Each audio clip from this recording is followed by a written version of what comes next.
Here we go. So what I wanted to talk about to start with is all these towns, and they're called garden cities or model towns. And we found some in England, and they are everywhere. This one is in Poland. This one is called Zarado. I'm going to say Zarado.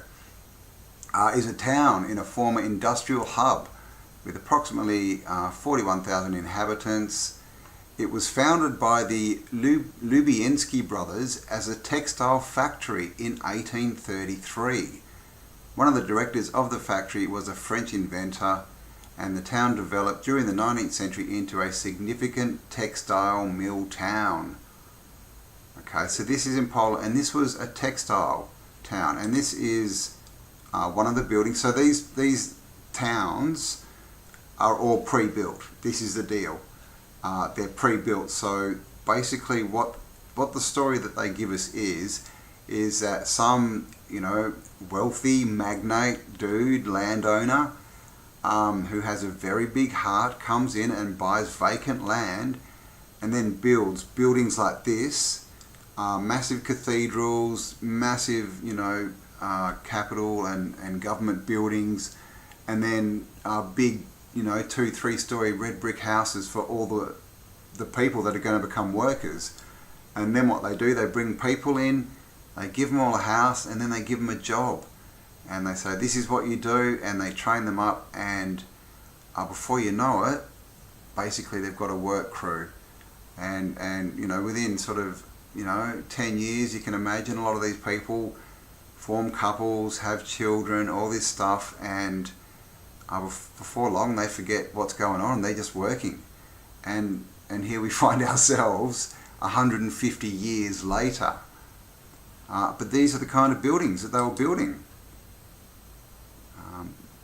As you can see, just, classic old world building. And here, so obviously it's a bit cold there, but look at this. This is the town. And so these were huge. These were, like a World's Fair setup, but they were a town. So I'm wondering if these were actually, if these were in the old world more, sort of industrial areas where they produce things, and the World's Fair kind of cities were more, the cities where people went to hang out and check out the art and get healed and do all that kind of stuff. I don't know, but look at these buildings. There you go, there's another one, because this is what you build. Just when you're building a town, just for people to come and work, you build this. And I'm not sure if they're saying this was housing or whatever, but check out this. They were so good that they built it half in the ground, which is what you do when you're going to build a new city and fill it with workers, right? You build stuff in half in the ground. And of course, Martin was talking about the gas lights and gaslighting this morning, and here we have a couple. And of course, the same all over the world, guys. These gas lights. He was talking about ones with bars on them. I can't see the bars, but it actually looks like it might have some short bars there. I don't really zoom in these pictures very well. Alright, let's see if there's another one. Here we go. So this is the kind of buildings that they build. This is the bank. Looks like this one was built as a mud flutter too. So that's Zarado, and that's in Poland. And this says Heel and Dietrich. The company Heel and Dietrich was an important company in the textile industry in Bohemia and later in Czechoslovakia. The company was founded by Karl Dietrich and Karl Theodor in 1849 as a yam trading company. There you go, it's a bit different. In 1857, the owners of a Warsaw bank bought the textile factories, blah, blah, blah, blah, blah, and turned it into a textile town, basically, is what happened. So the French engineer Philip Henry de de Gerard, the inventor of the flax spinning machine.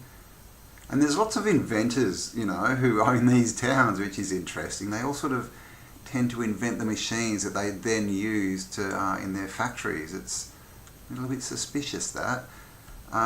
And so basically, yeah, the town was built and named after him. So the same deal here. They built this town. These are the buildings they were building, and you've got to understand as well, when they built these towns and villages and things, I mean, they were pretty much cities. I mean, they really were. They were complete, all the housing, all the infrastructure, you know, factories and work, everything there. Cathedrals, you can see in the background here. Got a nice tower, bit of antiquitech on top there. But this was all built before the owner actually ever made a cent off the industry. So it was all done, you know, these guys must have had a lot of money, because, I mean, and where'd they get all the bricks in one go? And these were, you know, the story is these were all being built across the realm at about the same time. It's all pretty much the same as World Fair. It's all pretty much 1850s, maybe a couple before that, and up to sort of the 1880s. They were all apparently constructed. Here's another shot of it, and as you can see, this is not a small, you know, this is the story that they built all of this, the whole lot. Moved everyone in, taught them how to run the factory, and then the guy who built it, apparently he just sat in his castle here and counted the money. Here's a picture from back in the day. And this one was given to me by Laura, by the way, from Laura channel. Go check her out if you haven't already, Lorra. And I mean, just old world buildings everywhere. And this is, of course, the magnate, the gentry, the dude, the landowner, and someone else with a fancy moustache. And again, this is what they were building, guys. Mud flooders. Alright? All these towns, well, everyone that I've seen so far, they're just full of mud flooders. It's all old world and they're all flooded out. So my theory is that they found these, you know, flooded, you know, dilapidated, and all they really did was dig them out enough to make them usable, flatten it all off and clean them up, and then bring the workers in. How are we going? 179 viewers. Alright. This is another bearded man and another house, and again, it's a mud flooder. And they build chapels like this, you know, of course, and cathedrals. Look at this. See how this has fallen off and what's behind it? Red brick. It's always red brick. So yeah, this is basically the same story. You know, it goes sort of right into what they did. But the same story. They set this up as textiles, to get people into textiles. Hershey's. Anyone ever heard of Hershey chocolates? Yep, Hershey chocolate started as one of these towns. So this is actually 5 towns in the US. This is Pullman, Illinois, and this one apparently failed. So George Pullman completed construction of a new manufacturing complex, a town on 4,000 acres. So this is what we're told. They're building full towns on like 4,000 acres to start their business. And like I said, spending all this money before they've made a cent out of the business. Founded 1867 to build luxury railroad sleeping cars. He intended his planned community to help prevent labour unrest, of course. And this one apparently failed, but I mean, there you go. Look at the building that he built. Look at that. Wow. Yeah, Hershey's chocolate. Here we go. In 1900, Milton Hershey sold the successful caramel candy business he'd founded in order to become a pioneer in the mass production of milk chocolate. He built a factory complex near his birthplace in rural Pennsylvania, in part because the area's dairy farms offered access to ample supplies of milk. Hershey, okay, so due to the remote location of the factory, Hershey also constructed a town for his employees. intending it as an industrial utopia with streets named Chocolate and Cocoa Avenues. Whoa. The new town featured a wide variety of affordable modern homes. Okay, so this time he's selling the homes. So in the earlier ones, they basically brought them in and they were I don't know if they were renting them, but they definitely weren't selling the homes.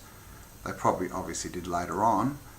And here we go. They also had, in this town, he built a tram system, trolley system, public schools, social clubs, an amusement park, and a zoo. Alright? So, you can believe that one if you want. In 1909, Hershey, who was childless and had a limited formal education, established a local boarding school for orphaned boys. Oh, well, that's not good, is it? During the Great Depression, he launched a building campaign that kept hundreds of people employed, blah, blah, blah. So there we go. That's so this one's a little bit different because it said he already was making money. I don't know how much money he made off his caramel candy business that he sold, but obviously enough to build a town with a brand new manufacturing plant and zoos, amusement parks, schools, social clubs, everything. Steinway Village, Steinway in New York. Steinway Pianos. In 1853, German immigrant Henry Steinway founded a piano making business bearing his name. In 1870, the thriving Steinway and Sons needed more space, so they built a town. But the company's success had also made it a target of labour agitators, eager to get their employees away from anarchists. Oh, come on. Anarchists are good. And socialists, yeah, well, socialists aren't so good, who were continually breeding discontent among workmen and inciting them to strike. According to William Steinway, one of his sons, the family constructed a complex including a foundry, a sawmill on 400 acres in the lightly populated Astoria section of Queens, New York.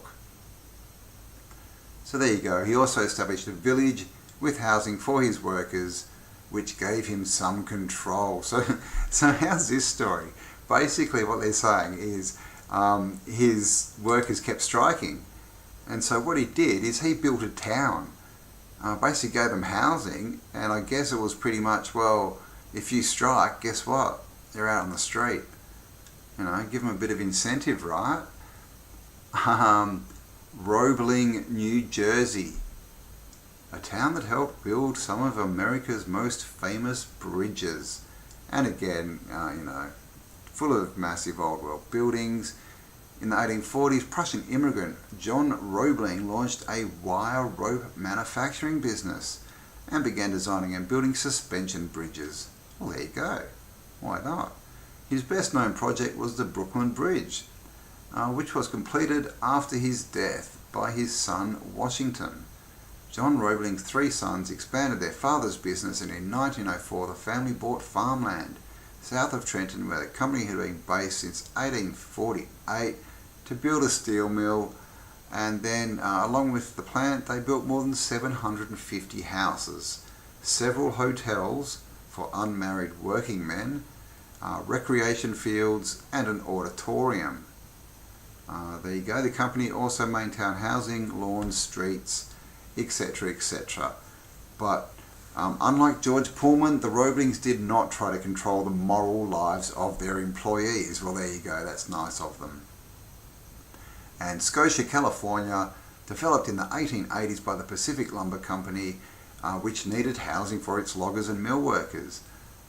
In Northern California town, blah, blah, blah, Nova Scotia. Pretty much the same story. That's more of a milling town, which we still get. There still are lumber towns, and there, I guess that's a bit different. If they're made out of wood, we'd have to see. Let's have a look and see what Scotia, California looks like. Oh, okay. Well, yeah, no, everything's built out of wood. So there you go, that's the Pacific Lumber Company. And is this, yeah, here we go. This is the kind of thing that they were building in Scotia, California, apparently. As you do. Why not? One of these, yep, we'll have one of these as well. Chuck a few cheap ladders on the outside so that it makes it look like we built it in the 60s. But that's clearly a mud flutter. look at the level, how it just goes down as it gets down there. Here we go, a bit more. That's a big piece of wood. So yeah, this looks like a timber, obviously a timber town, but it looks like it's got a few big old buildings in it too. What's this? Oh, okay, that's that one. We just saw the B&B. And I guess it depends on the town and the size of it, what's salvageable, what's been destroyed, how much has been destroyed. Where am I? Alright, so this is the linen one. I've forgotten what that was called. Which one was it? The one in Poland anyway. So this is where they used to bleach the linen. But look at these buildings. And again, look how far they go around. All built just, before they made any money. And this is before, it's a lot to invest before you know that your business is going to be a success, isn't it? It's kind of all or nothing. This is the church they built in that town, the cathedral, for the workers.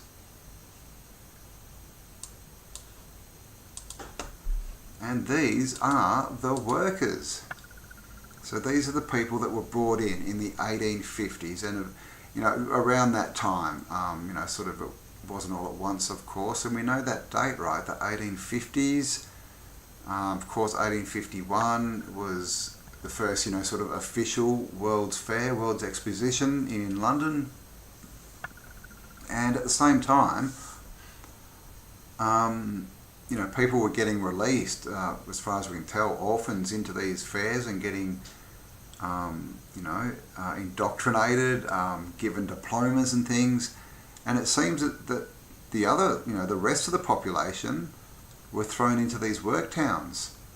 And is this why this is, how the clothes, right? The clothes, they're always wearing the same clothes. Is it because they were all working at these factory towns? And basically when they got there, they all got handed out their uniform. And so they're all wearing it. And so when we see them in the city, I don't know, maybe that's just the weekend, their day off, and they're all told to go out and learn how to shop and be good consumers, and so they're all wearing the same clothes. What do you reckon? I thought, here's the dudes in somewhere, but these are basically cotton workers, and as you can see, look, they all look almost identical. They've even all got the same moustache. I wonder if that was part of the uniform. Look, every single one. Is this a statue? That looks like a statue. That dude. Is that dude a statue? But yeah, look, pretty much all the same uniform, right? Obviously you get a change up, or maybe these these must be the management in their white coats. Because, they're like doctors. Now this is just the scale, right? And of course, mud everywhere. They haven't cleaned this one out too well because this is, they're in industry. Look at this. Look at this big raised bit. What's that covering? But look at this. Look at this cathedral. I mean, seriously, look at the size of that cathedral. Now, the story is that was built by these people who built this whole, everything you can see and more, for their workers. And it's a very interesting picture, isn't it? Because look at this. These are all wood. Look, all of this wooden, wooden bridge things. Wood, I mean, obviously, no, this isn't the timber town. This is a cotton town. All wood, right? This is what they could build. And then in the background, what do we get? Look at these buildings.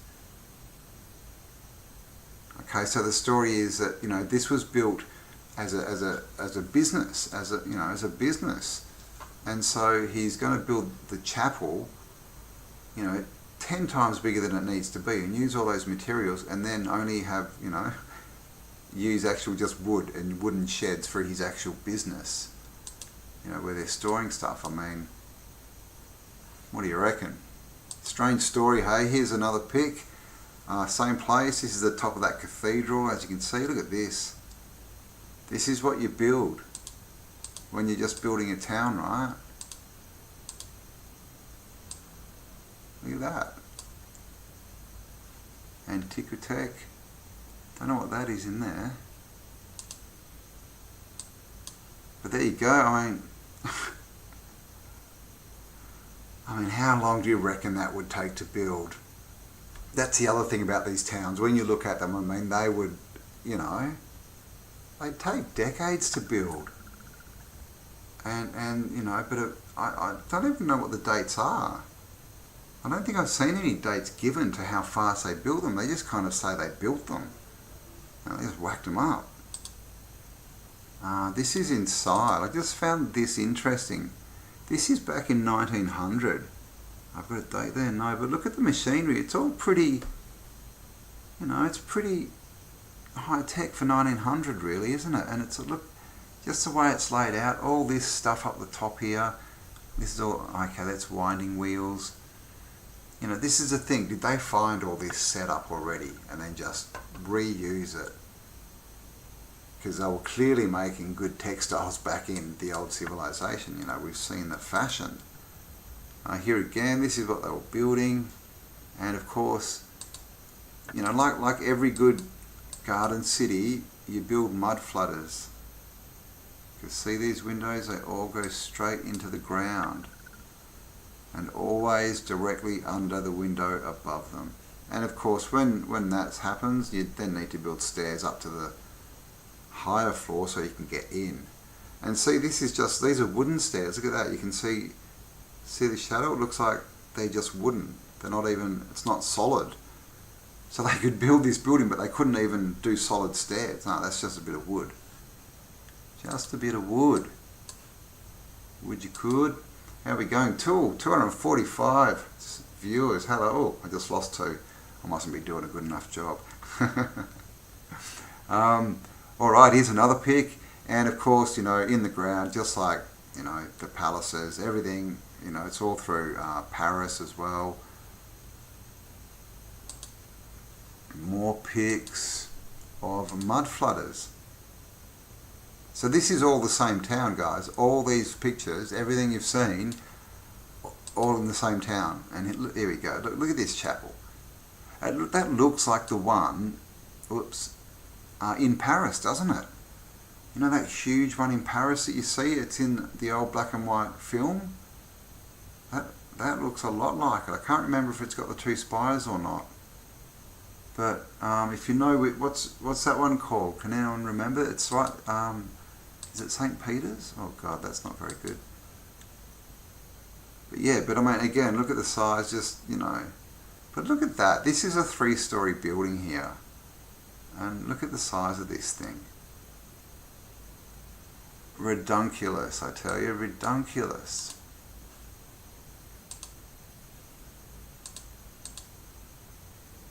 There you go. This is the factory that they dug out, but not very well because it's going up on a bit of an angle. And look at this castle tower just sitting there. And of course, look at this light. And look how tall that is. That one must have survived the flood. Or the, plasma event. Whatever it was. Big chimney. As you can see back in the day, but yeah, this is the Steinway pianos. Just, these are all what we call tartaria in the old world buildings. Look, and they're showing them off. Look at this one. 1, 2, 3, 4 stories. Just ridiculous.